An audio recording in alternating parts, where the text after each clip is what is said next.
Un gusto de estar con ustedes otra vez. Y esta noche, lo que tengo en mi mente es, hace 2 semanas pensamos en Primera de Juan y capítulo 1. Y solo estuvimos en los primeros 4 versículos y esta noche me gustaría terminar pensando en este capítulo. Entonces vamos a leer de nuevo el libro de Primera de Juan y capítulo número 1. Y vamos a leer todo el capítulo y tal vez hacemos un resumen rápido de los primeros 4 versículos, pero vamos a pensar en versículo 5 al versículo 10. Pero vamos a leer, empezando en versículo 1 de nuevo, Primera de Juan y capítulo número 1 y versículo 1 dice, lo que era desde el principio, lo que hemos oído, lo que hemos visto con nuestros ojos, lo que hemos contemplado, y palpar en nuestras manos tocante al verbo de vida. Porque la vida fue manifestada y la hemos visto y testificamos y os anunciamos la vida eterna, la cual estaba con el Padre y se nos manifestó.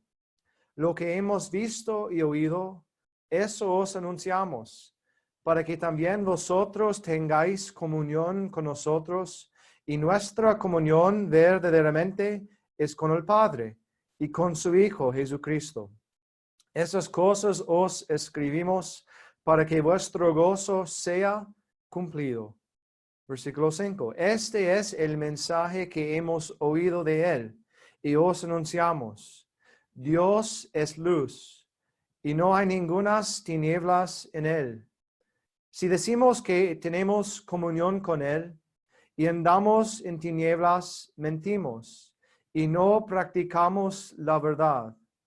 Pero si andamos en luz como él está en luz, tenemos comunión unos con otros y la sangre de Jesucristo, su Hijo, nos limpia de todo pecado. Si decimos que no tenemos pecado, nos engañamos a nosotros mismos y la verdad no está en nosotros. Si confesamos nuestros pecados, Él es fiel y justo para perdonar nuestros pecados y limpiarnos de toda maldad. Si decimos que no hemos pecado, le hacemos a Él mentiroso y su palabra no está en nosotros. Y sabemos que el Señor va a bendecir su palabra a nosotros esta noche. Entonces me gustaría pensar en el tiempo que tenemos en los últimos versículos de este capítulo. Y tal vez hay algunos que no estuvieron con nosotros hace 2 semanas, entonces un rápido resumen de los primeros 4 versículos. Vimos en estos versículos primeramente la persona de Cristo. Y pensamos en versículo 1 y 2 algunas características de Cristo que podemos ver y disfrutar en estos 2 versículos.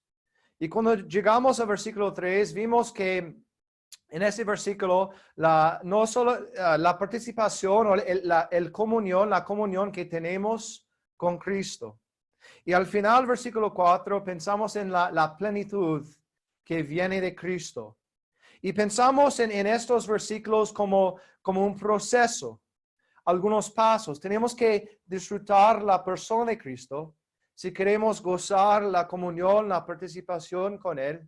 Y al final vamos a experimentar la plenitud. Vamos a tener un gozo que es lleno. Si hemos estado en este proceso, en estos pasos. Y aquí en versículo 5 llegamos, pues, y Juan va a reforzar estos puntos, pero pensando más en Dios Padre que en Cristo Jesús, Dios Hijo. Y vamos a ver casi el mismo proceso que hemos visto en los primeros 4 versículos. Vamos a ver en versículo 5 el carácter de Dios. Y vamos a pensar en este versículo 5. Y cuando llegamos a versículo 6 y versículo 7, vamos a ver de nuevo la comunión con Dios. Pensando en el carácter de Él, vamos a pasar de esto y vamos a disfrutar esta comunión con Él. Y al final, versículo 8 al versículo 10, vamos a ver la confesión a Dios. Y otra vez es un proceso necesario que tenemos que seguir, pensando en el carácter de Dios. Vamos a disfrutar esta comunión. Y si estamos en comunión, si estamos disfrutando el carácter de Dios, vamos a estar preparados, vamos a estar listos para confesar nuestros pecados a Él, porque entendemos su carácter, entendemos que Él es justo y como vamos a ver que Dios es luz y no hay ningunas tinieblas en Él. Entonces esto es lo que vamos a hacer esta noche con la ayuda del Señor. Entonces empezando en versículo número 5, encontramos algo del carácter de Dios. Muchas veces en la Biblia, en la palabra de Dios, podemos pues poner la palabra que sigue de Dios es algo. Encontramos en toda la Biblia. El Antiguo Testamento dice Dios es clemente y misericordioso. Y nosotros podemos pensar en este aspecto del carácter de Dios y podemos disfrutar muchas verdades, que Dios es misericordioso, que Dios es clemente. También en el Nuevo Testamento encontramos que Dios es santo. Y hay muchas pues aplicaciones prácticas para nosotros pensando en esta característica de Dios, que Dios es santo. En este mismo libro, 1 de Juan, vamos a encontrar en capítulo 4 que Dios es amor. Tal vez el característica favorita del mundo. Pensando pues que Dios es amor, que Dios nunca va a juzgarme porque Dios es un Dios de amor. Y es verdad que Dios es un Dios de amor. Pero encontramos aquí en este versículo, en versículo 5, creo que una de las cosas más grandes del carácter de Dios, que Dios es luz. Y vamos a ver que esta declaración de verdad del carácter de Dios, vamos a ver que Juan está tratando de capturar pues todas las características de Dios en estas pocas palabras. Dios es luz. Las primeras palabras que salió, que tenemos en la Biblia, que salió de la boca de Dios. ¿Qué fue? Dios dijo, sea la luz, y fue la luz. Las primeras palabras que salió de la boca de nuestro Dios, sea la luz.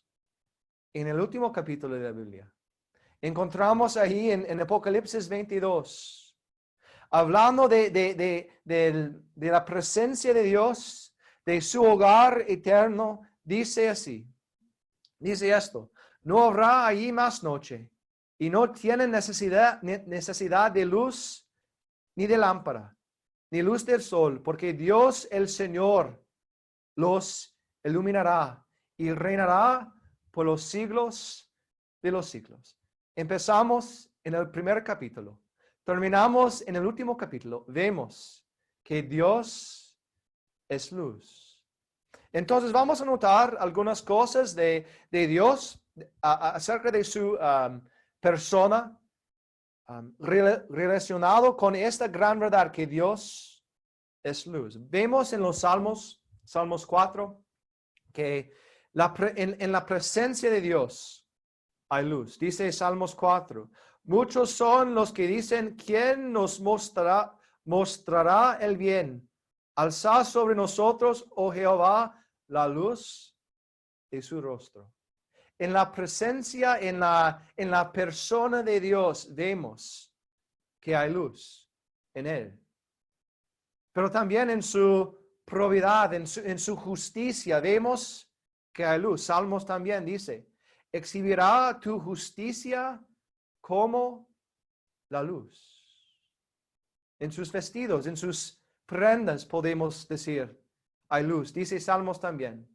El que se cubre de luz como de vestidura.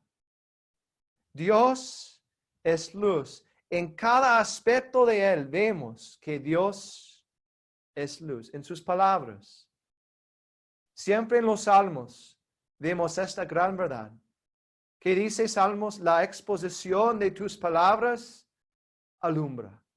Es como la luz para nosotros. Y su posesión, dice Santiago, que toda buena dádiva y todo don perfecto desciende de lo alto del Padre de las luces, en el cual no hay mudanza ni sombra de variación. En la presencia, en la posesión de Dios, vemos que Dios es luz. En cada aspecto de Dios podemos ver esta gran verdad. Pero para nosotros, en una aplicación práctica, vemos en las pruebas de nosotros que podemos confiar, podemos pues poner nuestra confianza en Él. Dice Salmos, Jehová es mi luz y mi salvación. ¿De quién temeré yo? En medio de las pruebas, hermanos, podemos confiar en la luz, en nuestra salvación, que es Dios el Padre. Y dice también en Miqueas, tú, enemiga mía, no te alegres de mí, porque aunque caí, me levantaré, aunque more en tinieblas, Jehová será mi luz. En medio de las pruebas, en medio de a veces cuando nosotros nos callamos en algo, podemos confiar que en Dios es nuestra luz. Entonces, el carácter de Dios es simplemente en cada aspecto de Él, Dios es luz. Pero ¿qué es la naturaleza de esta luz? ¿Cómo podemos describir esta luz? Algunas palabras en la Biblia que describe la naturaleza de esta luz. Primera de Pedro 2 nos cuenta que la luz de Dios es una luz admirable. Dice, mas vosotros sois linaje escogido, real sacerdocio, nación santa, pueblo adquirido por Dios para que anunciéis las virtudes de aquel que os llama de las tinieblas a su luz admirable.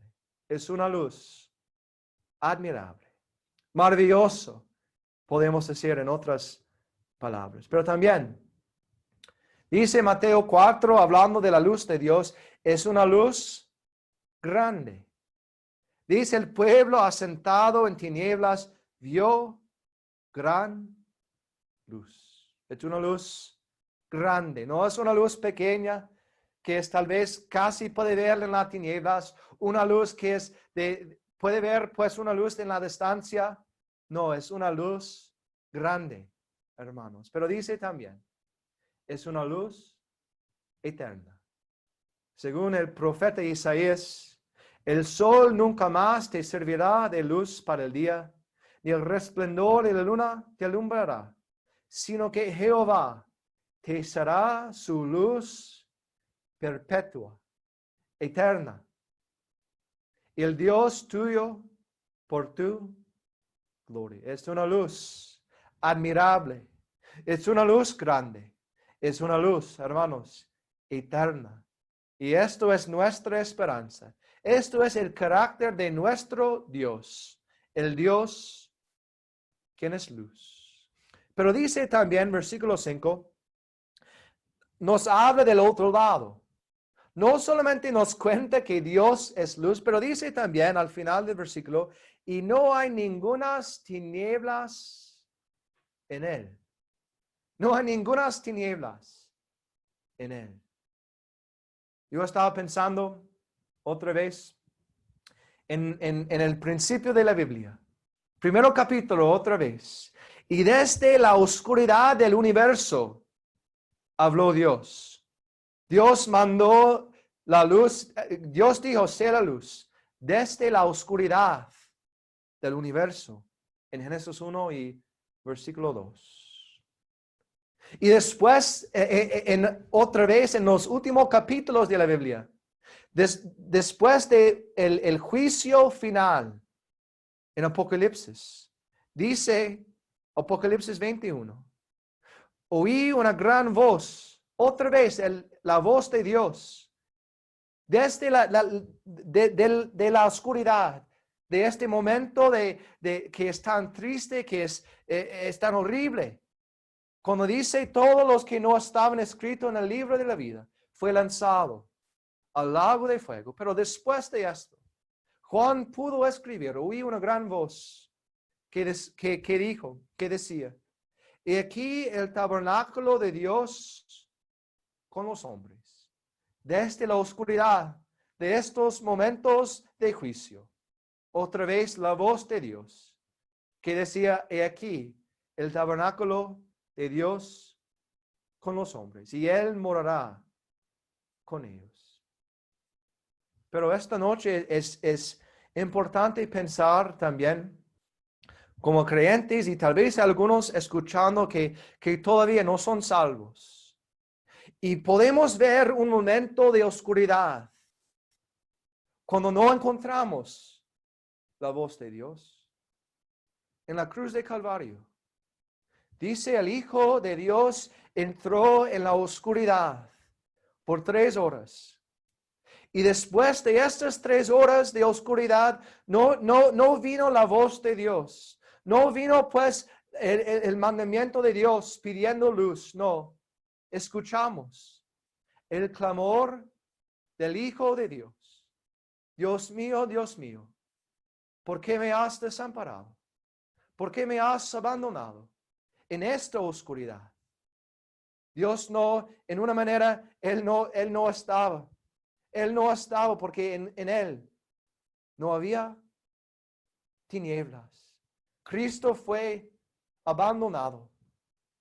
¿Por qué me has desamparado? Clamó el Hijo de Dios. Y no escuchamos la voz de Dios en esta oscuridad. Pero como creyentes sabemos que Cristo, el Hijo de Dios, entró en esta oscuridad para nosotros.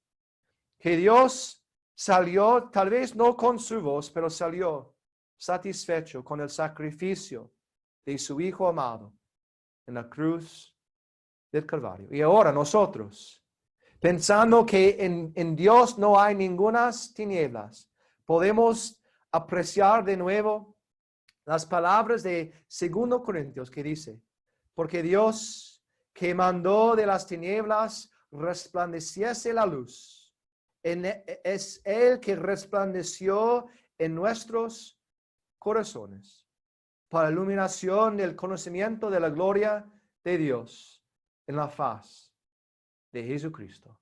Podemos apreciar que Dios es luz y en Él no hay ningunas tinieblas, el cual nos ha librado de la potestad de las tinieblas y trasladado al reino de su amado Hijo.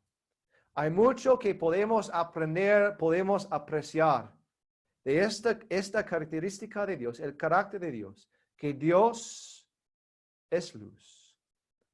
Pero seguimos al versículo 6 y versículo 7 y encontramos aquí la comunión con Dios. La comunión con Dios. Dice, si decimos que tenemos comunión con Él y andamos en tinieblas, mentimos y no practicamos la verdad. Yo creo el propósito de tener versículo 5 aquí, hablando de la luz de Dios, que Dios es luz, es para que nosotros veamos que como creyentes tenemos que andar en la luz. No debemos andar en las tinieblas como hicimos, como donde estábamos antes de ser salvos. Si Dios es luz y decimos que tenemos comunión con Él y andamos en tinieblas, mentimos. Esta palabra andar tiene el significado para ser ocupado con algo o vivir. Entonces tengo que hacer la pregunta primeramente a mi propio corazón. ¿Estoy yo viviendo en tinieblas?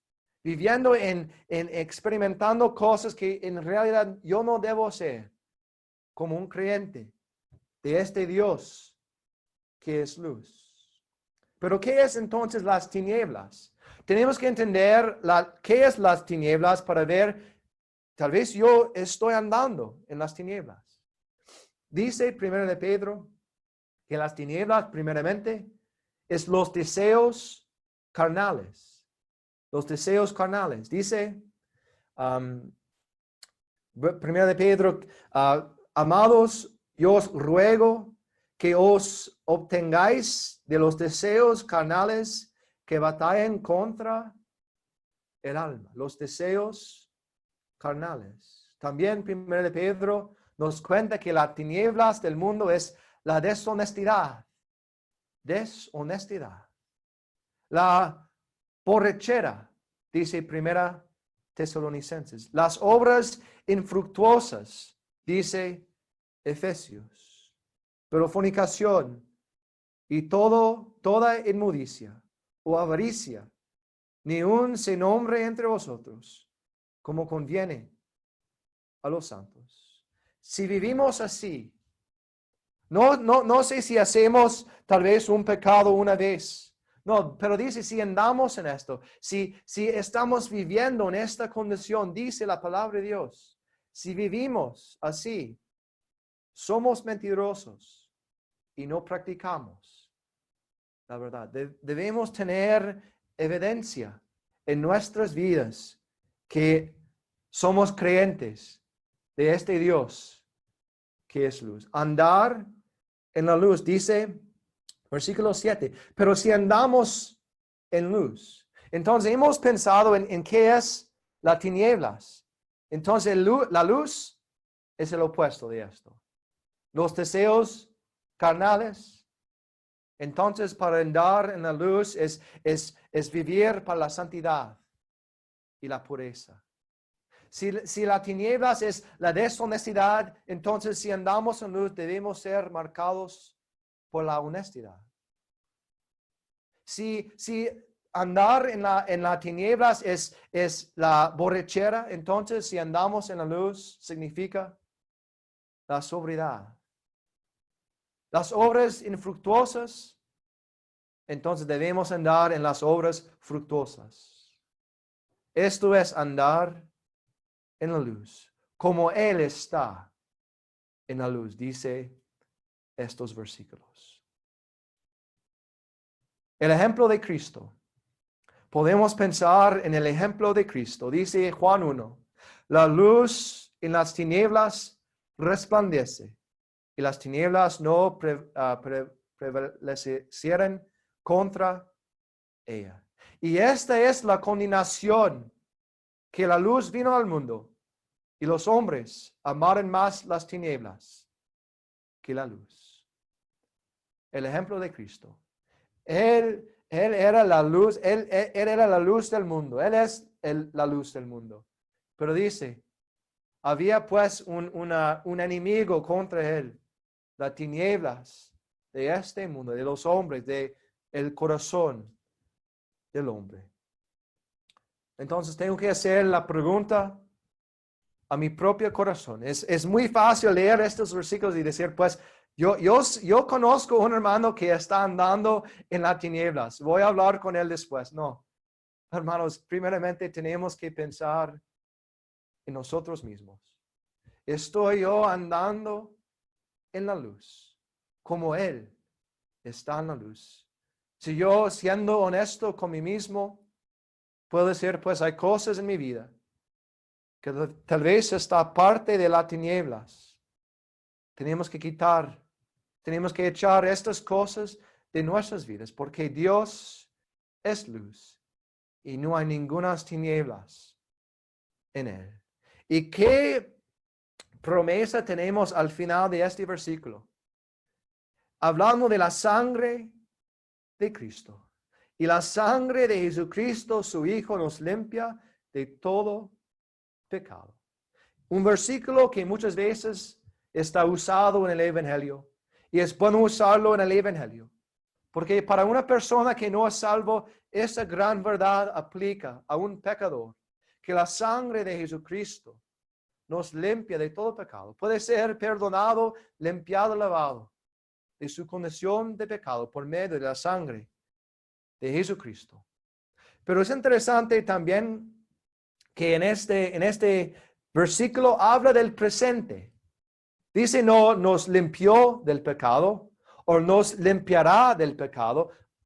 Está hablando en el presente. Y eso es una de las cosas que una persona está aprendiendo español, aprende esto al inicio. El presente, el futuro y el pasado. Y el pasado siempre es más difícil aprender, pero es bueno ver algo en el presente para una persona que no habla español muy bien. Dice que la sangre nos limpia de todo pecado. Y como ya sabemos, la salvación tiene un aspecto del pasado, presente y el futuro. He sido salvado, podemos decir, del castigo del pecado. Esto es pasado. El futuro es, voy a ser salvo de la presencia del pecado. Pero en el presente, estoy siendo salvado del poder del pecado. Y eso es, creo que está hablando este versículo, que si confesamos, si andamos en la luz, y cuando vamos a tener un momento, cuando pecamos, debemos pues recordar que la sangre nos limpia de todo pecado, de este poder del pecado. El pecado tiene poder sobre un creyente hoy. Pero claro, vamos a pecar, dice este capítulo. Vamos a pecar, pero tenemos que recordar que la sangre nos limpia de todo pecado. No está hablando de la justificación, pero más la santificación de un creyente. Entonces vemos aquí la comunión con Dios. Debemos andar en la luz como Él está en luz. Y tenemos que quitar las tinieblas, las cosas del mundo, las cosas de deseos carnales, todas esas cosas debemos quitar de nuestras vidas. Y llegamos al final, para terminar, versículo 8 a 10, la confesión a Dios. Entonces hemos visto pues el carácter de Dios, entendiendo que Dios es santo, que Dios es un Dios de luz. Y debemos tener comunión con Él andando en la luz como Él está en luz. Pero, pues tal vez usted va a decir, pues yo siempre ando en la luz. Nunca he estado en las tinieblas. Dice versículo 8, si decimos que no tenemos pecado, nos engañamos a nosotros mismos y la verdad no está en nosotros. Tenemos que recordar, y creo que cada hermano, siendo honesto, puede decir, pues, yo peco en mi vida. Tal vez usted ha pecado hoy no sé cuántas veces. Dice aquí, no debemos decir que somos perfectos, que nunca vamos a pecar. Nos engañamos a nosotros mismos, dice. Y versículo 10 dice, si decimos que no hemos pecado, le hacemos a Él mentiroso y su palabra no está en nosotros. Entonces, hermanos, nunca debemos decir que no tenemos pecado, que no pecamos, porque dice, le hacemos a Dios mentiroso si decimos esto. Pero me gustaría pensar en versículo 9, donde encontramos la confesión de Dios, a Dios. Y quiero pensar en tres cosas rápidamente para terminar. Primeramente, vemos la realidad de la confesión. No dice aquí cuándo confesamos. Dice sí, confesamos. Entonces hay chance que tal vez no vamos a hacerlo. Si confesamos, dice, si confesamos, Él es justo y fiel para perdonar nuestros pecados. La importancia en esta pequeña palabra, sí confesamos. Tenemos que confesar para que Dios sea fiel y justo para perdonar nuestros pecados. Yo pasaba tantos años en mi vida sin confesando mis pecados, como el hijo pródigo. Pasaba como 6 años lejos del Señor, sin confesando mis pecados por estos años. Y yo puedo contarles, hermanos, que tenemos que confesar si queremos esta comunión con nuestro Padre. Pero tengo que hacer la pregunta entonces. ¿Es una práctica en mi vida confesar mis pecados? Muchas veces yo soy culpable de decir, pues cuando yo hago un pecado grande, muy grande, yo confieso a Dios rápidamente. Pero ¿qué de los pecados que a veces decimos que no son tan grandes? El chisme. Dice Santiago 4, hermanos, no murmuráis los unos de los otros. Muchas veces tal vez el chisme en nuestras vidas hemos dejado a un lado, olvidando confesar este pecado, porque es un pecado. Y no hemos confesado esto a Dios. ¿Por qué de la amargura? Dice Efesios 4, quítense de vosotros toda amargura, enojo, ira y maledicencia y toda malicia. A veces olvidamos confesar este pecado a Dios. La codicia, usando el nombre del Señor en vano. Muchas veces ponemos los pecados que pensamos que son tan grandes en un lado y decimos, pues yo confieso estos pecados siempre, pero olvidamos de los pecados que a un Dios justo, a un Dios de luz, son pecados grandes aún. Dice, si confesamos, tenemos que tener una realidad de confesión en nuestras vidas. Pero encontramos también, o podemos pensar en la razón por la confesión. ¿Por qué debemos confesar? ¿Por qué tengo que confesar yo si mis pecados son perdonados? ¿Por qué? Si Dios ha dicho en su palabra, en su palabra, y Él echará a lo profundo del mar todos nuestros pecados, han sido echados al más profundo. ¿Por qué tengo que confesar mis pecados? Pues tenemos ejemplos de hombres de Dios en la Biblia que confesaron sus pecados. Vemos el ejemplo de Job. Y él dijo, si he pecado, ¿qué puedo hacerte a ti, oh guarda de los hombres?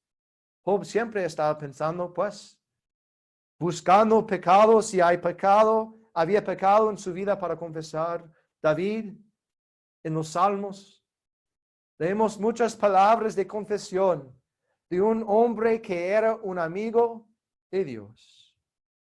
Mi pecado te declaré y no encubrí mi iniquidad, dijo David. Cristo pudo decir a Pedro en Juan 13, el que está lavado no necesita sino lavarse los pies, pues está todo limpio. Hablando de, en una manera, la confesión, la necesidad de ser limpiado como un creyente. No todo, pero dice, los pies tienen que ser lavados. Y tal vez nosotros, si no hemos confesado nuestros pecados en algunos días, algunas semanas, tal vez para algunos meses, algunos años, tenemos pies que son tan sucios. Y tenemos que confesar nuestros pecados a Él. No es un mandamiento de arrepentirse en este versículo, pero es una declaración de verdad. Como creyentes, debemos hacerlo por nuestra naturaleza. Debemos tener el deseo de confesar nuestros pecados. Pero para terminar, vemos el resultado de la confesión. Dice, si confesamos nuestros pecados, Él es fiel y justo para perdonar nuestros pecados y limpiarnos de toda maldad. Dios quiere que confesamos nuestros pecados a Él, porque Él es justo, Él es fiel, para limpiarnos y lavarnos en una manera de santificación de nuevo, para que nosotros podamos disfrutar la comunión con Él, para perdonar y limpiar. No dice que Él va a borrar las consecuencias del pecado. Y a veces en la vida cristiana podemos hacer un pecado tan grande y hay consecuencias, tal vez por toda la vida. Pero dice, Dios puede limpiarnos, puede perdonarnos porque Él es fiel y justo. La confesión no cambia la posición de un creyente con Dios, pero la comunión con Él. Dios no es, cuando confesamos a Dios, Dios no es como un juez que la ley manda que tiene que actuar a nosotros. Pero es como Él, como un padre hacia un hijo, listo para perdonar y limpiar y restaurar esta comunión. Dice el versículo 1 de capítulo 2, y con esto yo termino. Y hijitos míos, estas cosas os escribo para que no pecáis. Y si alguno hubiera pecado, eso es la confianza. Eso es la seguridad, la certeza que cada creyente tiene. Dice, abogado tenemos para con el Padre, a Jesucristo, el justo. Hermanos, que el Señor nos ayude a ver la necesidad, confesar nuestros pecados, para que nosotros podamos seguir disfrutando esta comunión con el Hijo, con el Padre, no olvidando que en la vida cristiana debemos andar en la luz, porque Dios es luz. Que Dios bendiga su palabra a cada persona escuchando esta noche. Vamos a terminar con una oración. Oremos. Nuestro Padre y Dios, estamos agradecidos, Padre, en esta noche que tú eres un Dios justo, un Dios fiel. Y Padre, cuando pensamos en tu carácter, que Dios es luz, Padre, vemos que nosotros no merecemos tu salvación tan grande. No merecemos ser llamados hijos de Dios, porque pecamos, Padre. Pero gracias te damos, Padre, que en la cruz de Calvario, Cristo derramó su sangre para que nosotros podamos ser salvos, podamos tener vida eterna. Gracias, Padre, que tenemos este abogado, Cristo Jesús, quien es fiel y justo también. Estamos agradecidos, Padre, que a pesar de pecar a veces en la vida cristiana, podemos ser restaurados, pero tenemos que confesar, Padre, a ti, como tu palabra nos manda. Gracias, Padre, por tu bondad hacia nosotros, y te pedimos también, si hay alguien escuchando que todavía no es un hijo de Dios, una hija de Dios, te pedimos, Padre, que las palabras que hemos leído en versículo 7 sea una verdad en sus corazones, que la sangre de Jesucristo nos limpia de todo pecado. Gracias, Padre, y te pedimos tu bendición a tu palabra esta noche. Y te pedimos esas cosas en el nombre de Jesucristo. Amén.